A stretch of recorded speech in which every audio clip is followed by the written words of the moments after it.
திருமாவளவன் என்னங்க செய்யறாரு? இன்னைக்கு சேகர் பாபு இங்க வந்து கோயில் ஏதோ பேசினாரு நான் கேள்விப்பட்டேன். சேகர் பாபுக்கு நான் இந்த எச்சரிக்கையை நான் தெரிவிக்கிறேன். உங்களை நம்பி யாரும் கோயிலுக்கு போகல. என்ன கோயிலுக்குள்ள சொன்னீங்க, அது வேற விஷயம், அதுவே தப்பு. நான் ஆளுநராக இருக்கும்போதே நான் பொதுமக்களை என்னோட பாதுகாப்பு கருதி கோயிலுக்கு வரக்கூடாதுன்னு சொல்லக்கூடாது. நான் பொதுமக்களோட தான் நான் போயிருக்கேன். என்னோட பாதுகாப்பு அதிகாரிகள்லாம் கேட்டு பாருங்க. இன்னைக்கு நம்ம தென்பகுதியில் வந்து மோசமான வார்த்தைகளை பக்தர்களை பற்றி பேசியிருக்காரு. சேகர் பாபுக்கு சொந்தம் கிடையாது கோயில்லாம். உங்களுக்கு ஒன்றும் கோயில் எழுதி கொடுக்கல. அதனால தான் 2026 வரட்டும் நாங்கள் காத்திருக்கிறோம். ஏன்னா எல்லா கோயிலையும் போய் வாட்ச்மேன் மாதிரி வாசலில் நின்றுக்கிட்டு போறவங்க வரவங்கட்டெல்லாம் அதிகாரம் செய்துட்டு இருக்க. உங்களுக்கு யார் அந்த அதிகாரத்தை கொடுத்தா? கோயிலுக்கு பக்தர்கள் சாமி கும்பிட வராங்க. இதே மாதிரி சர்ச் வாசலில் போய் நிற்பீங்களா? நீங்க மசூதி வாசலில் போய் நிற்பீங்களான்னு நான் கேட்குறேன். நிற்கிற உரிமை யார் கொடுத்தா? வாசலில் நின்று இன்னைக்கு நீ கேள்விப்பட்டீங்களா? நீங்க என்ன சாப்பிட்றீங்கன்னு கேட்டிருக்கிறாரு. யார்? இந்துக்கள் கோயிலுக்கு போறவங்க அவங்களுக்கு அவ்வளோ கேவலமா போச்சா? மற்ற இடத்துல போய் கேட்பீங்களான்னு நான் கேட்குறேன். அப்போ அறநிலையத்துறை நீங்க வச்சிருக்கிறதுனால வர்ற இந்துக்கள் எல்லாம் உங்களுக்கு சொந்தமா?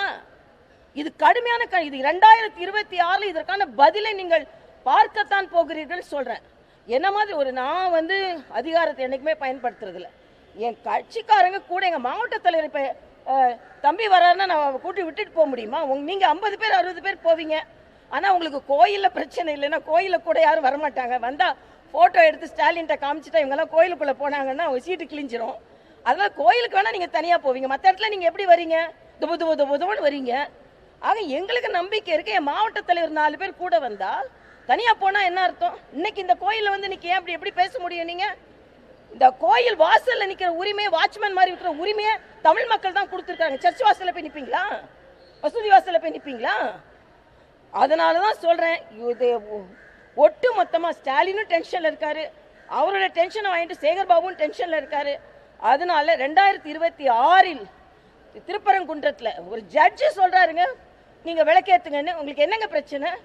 அதே மாதிரிதான் இன்னைக்கு புது வருஷத்தன்னைக்கு திருச்செந்தூர்ல மக்கள் கூடி கூடி வந்து கும்பிட வந்திருக்காங்க. அவங்களுக்கு என்ன வசதி செஞ்சு கொடுத்தீங்க? அதனால இன்னைக்கு இதுக்காகவாவது 2026 ஒரு மாற்றம் ஏற்படும். அது தென்னகத்துல இருந்து அந்த மாற்றம் வரணும்னு நான் நினைக்கிறேன்.